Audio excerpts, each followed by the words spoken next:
One of the SOA principles from the SOA Manifesto says that you should establish a uniform set of enterprise standards and policies. Now, that is certainly true across the board. You want to have enterprise standards and policies, but specifically for SOA, there are a few that are more important than others you might choose. So if we look at the entire board of standards and policies, you obviously want to take an enterprise approach. You want to have standards that apply everywhere. That'll reduce costs, it'll improve agility, a lot of different reasons. But the two that are the most important are a canonical schema and standardized service contracts. Those two are more applicable to SOA and therefore the focus of this lesson. Standardized service contracts. What you want to do is choose one protocol inside the firewall. That way all of the services inside the firewall communicate with each other in the same way. Your choices are JMS or MQ with an XML payload. It has high performance and reliability and good scaling. There's also HTTP SOAP. With that, you get fast development. Many available tools and platforms that will let you build an HTTP SOAP interface. It has good performance and reasonable scaling. HTTP REST has fast development, many available tools and platforms,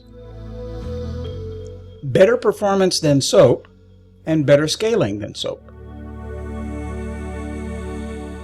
Outside or through the firewall, choose the protocol that fits best. You don't have to have just one. Some of the choices there are HTTP SOAP, when you don't have control of both sides of the conversation, because it has strong typing. It allows external consumers to look at the WSDL file and then build an interface or even use code generators to generate an interface against it. And everything is controlled and very tightly controlled. You also have HTTP REST. And in my opinion, that should be used when you control both sides of the conversation.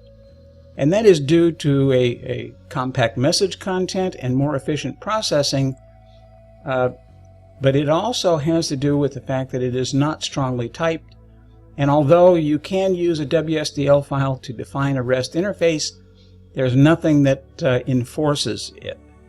So those are the two choices for through the firewall.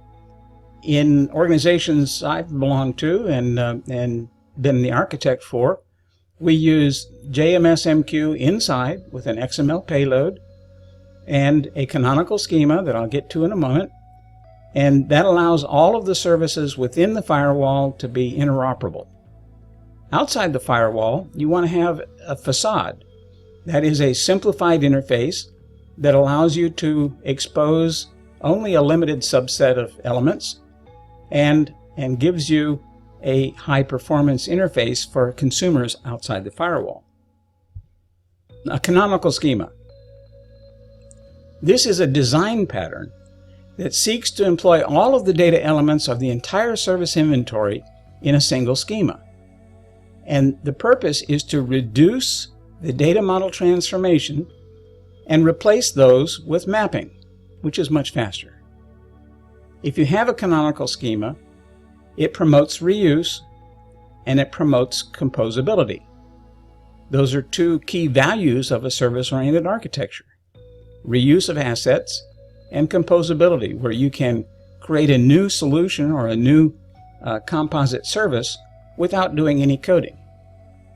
So those are the elements that make up a good enterprise architecture. And so the enterprise approach is a strategic goal for long-term viability and return on investment. Your enterprise standards should promote asset reuse, composability, and separation of concerns. It also helps when you have an enterprise approach when you're making that build versus buy decision. and it's easier if you have enterprise standards for enterprise application integration or service-oriented architecture.